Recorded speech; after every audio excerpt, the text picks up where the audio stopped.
বানাচ্ছি দুধ পুলি। প্রথমে দিয়ে দিচ্ছি এখানে 4 কাপ নারিকেল। এবার দিয়ে দিচ্ছি 2 কাপ গুড়। 2 কাপ গুড় দিয়ে দিচ্ছি 4টা এলাচি আর একটু সামান্য দারচিনি। এবার দিয়ে দিচ্ছি 2 কাপ দুধ। দিয়ে দিলাম 2 কাপ দুধ। এবার দিয়ে দিচ্ছি সামান্য একটু চালের গুঁড়ো গুলে।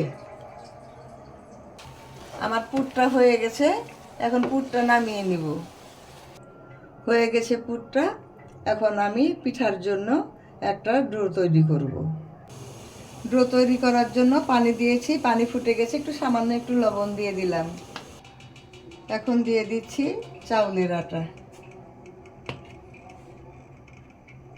পরিমাণ মতো চাউলের আটা দিয়ে দিলাম।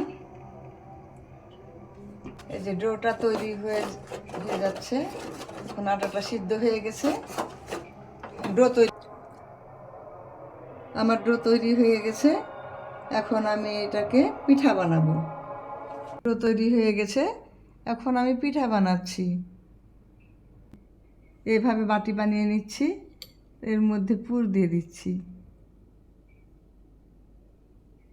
হয়ে গেছে, বাটি বানানো হয়ে গেছে, এখন আমি পুর দিয়ে দিচ্ছি।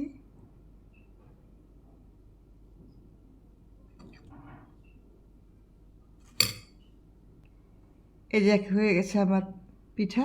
এভাবে সবগুলো পিঠে বানিয়ে নিচ্ছি।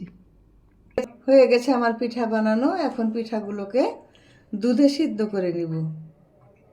এখন আমি দুধে সিদ্ধ করে নিব পিঠাগুলো। দুধ দিয়ে দিয়েছি এখানে 3 লিটার। এখন সিদ্ধ করে তারপর আপনাদেরকে আবারও আসছি আপনাদের মাঝে ফিরে। দিচ্ছি 2টা তেজপাতা আর 3-4টা এলাচি। দিয়ে দিচ্ছি 1 কাপ খেজুরের গুড় দুধের শিরায়। দুধ প্রায় 20 মিনিটের মতো ফুটানো হয়েছে, এখন দিয়ে দিচ্ছি পিঠাগুলো। পিঠাগুলো দিয়ে দিয়েছি, এখন পিঠা এরকম হয়েছে, দেখেন আপনারা।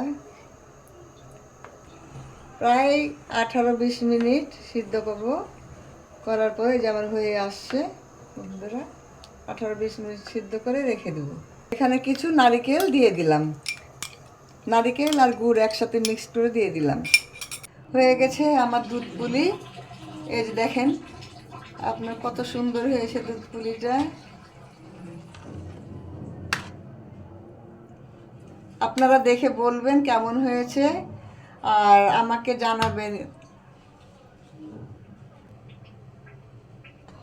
আপনারা কেমন হয়েছে সেটা কমেন্টে জানাবেন আর বানিয়ে খাবেন। খুব সুন্দর হয়েছে, খুব সুস্বাদু একটা খাবার।